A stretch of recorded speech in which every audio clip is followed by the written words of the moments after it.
کاشف انور صاحب، ہم جب معیشت کی مضبوطی کی بات کرتے ہیں، کیونکہ اس وقت سب سے بڑا چیلنج جو ہے وہ معیشت ہے ہمارے لیے، تو اس میں اگر بیرون ممالک سے سرمایہ کاری آئے، جس طریقے سے سلمان غنی صاحب بھی بات کر رہے تھے، ہم سب کو اپنا کردار بھی ادا کرنا چاہیے. دیکھیں اگر ہم ایک سوال اگر مجھے اجازت دیں، میں کاشف انور صاحب سے پلیز پوچھنا چاہتا ہوں. مجھے بڑا اچھا لگا جب انہوں نے یہ بات کی کہ جی پاکستان کی سیلریڈ کلاس پہ سارا پریشر ہے. سر کاشف صاحب یہ بتائیں کہ ہمارے تاجر جو ہیں، ہمارے صنعت کار جو ہیں، وہ ٹیکس دینے سے گریزاں کیوں ہیں؟ اس کی وجوہات کیا ہیں؟ آپ بالکل ٹھیک کہہ رہے ہیں. دیکھیں ہمیں فرینڈلی انوائرمنٹ دینا ہے، اس میں کوئی دو رائے نہیں ہے کہ جب تک ہم اپنے ٹیکس بیس کو نہیں بڑھائیں گے سب ٹیکس نہیں دیں گے.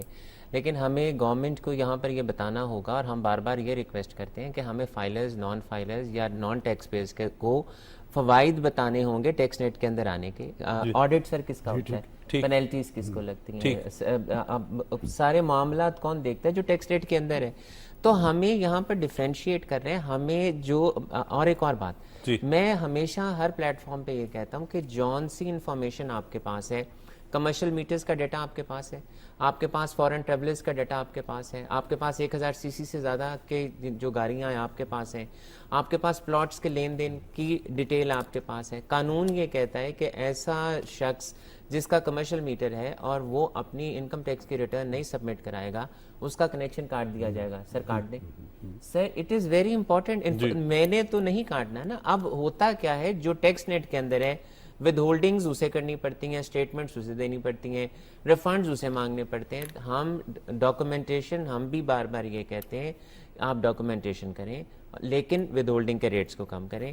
قوانین ضرور بنائے جائیں. ابھی دسمبر سے لے کے جون تک جو قوانین بنے ہیں، اسٹیک ہولڈرز کو آن بورڈ نہیں لیا گیا. اب اگر آپ کو انصاف مانگنے کے لیے، اگر میں صرف یہاں پر جو لاسٹ امینڈمنٹس آئی ہیں اس میں ایک شرط یہ ہے کہ اگر آپ نے ہائی کورٹ میں جا کر سٹے لینا ہے تو جو آپ کی اسیسنگ آفیسر نے آپ کی اماؤنٹ اسیس کی ہے وہ آپ نے 30% اس کا آپ نے ہائی کورٹ میں جمع کرانا ہے فار سٹے. تو یہ ہمیں آسانیاں پیدا کرنی ہوں گی اور ہمیں کنونس کرنا ہوگا. اس میں اویئرنیس کی بھی ضرورت ہے. لیکن یہ بہت ضروری ہے کہ جب تک آپ ایگزسٹنگ ٹیکس پیئر کو عزت نہیں دیں گے، ایگزسٹنگ ٹیکس پیئر کے لیے فیسیلیٹیشن نہیں دیں گے، اور جہاں تک ابھی جو نئی اسکیم آ رہی ہے ریٹیلرز کی، it is very good, sub retailers کو آنا چاہیے. لیکن میرا اس میں گورنمنٹ سے ریکویسٹ یہ ہے کہ آپ کو پہلے اسکیم دینی چاہیے، اس کے بعد ریٹیلرز کو بتانا چاہیے کہ آپ اگر اسکیم کے اندر آ جائیں گے تو 5 سال آپ کو آڈٹ نہیں ہوگا، آپ سے کوئی سوال نہیں ہوگا.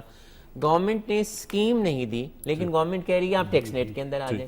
تو وہ دیکھیں اس طرح سے اگر ہم کریں تو، لیکن اگر پازیٹیولی لے کے چلیں تو ہمارا ٹیکس بیس بڑھ سکتا ہے. ہمیں پازیٹیولی اور آؤٹ آف دا باکس جا کے دیکھنا ہوگا. اس گورنمنٹ کے حوالے سے اگر بات کریں تو بڑا کلیئر ہے کہ ان کا یہی کہنا ہے کہ ہم جو ہے وہ سرمایہ کاری کو فروغ بھی دیں گے، تحفظ بھی فراہم کریں گے، اور بزنس کمیونٹی کے لیے خصوصاً ان کی بہتری کے لیے میں صرف یہاں پر ایک بات کرنا چاہوں گا. دیکھیں consistency and continuity of policies are very important. حکومت کا پہلا سال ہے، پہلا بجٹ ہے. میری حکومت سے یہ ریکویسٹ ہے اگلے 5 سال میں صرف یہ بتا دیں کہ بھئی اگلے 5 سال، تاکہ اگر انویسٹمنٹ چاہیے نا تو پالیسیز میں بہت بڑا چینج نہیں آنا چاہیے، کیونکہ ہمارے لوکل انویسٹر کو اور ہم یہ نہیں پتا کہ پتہ نہیں اگلے 3 مہینے کے بعد جا کے کیا ہو جائے گا. کاشف انور صاحب سر، آج کے دن کا پیغام دے دیں. میں صرف یہ کہوں گا کہ political stability is very important. جب تک تمام پولیٹیکل پارٹیز ایک پیج کے اوپر نہیں بیٹھیں گی، پاکستان کی بات نہیں کریں گے، پاکستان کے متعلق پالیسیز نہیں بنائیں گے، ایک دوسرے کے اوپر کیچڑ اچھالنا بند نہیں کریں گے، ایک دوسرے کے اوپر دیکھیں پیچھے جو ہو گیا.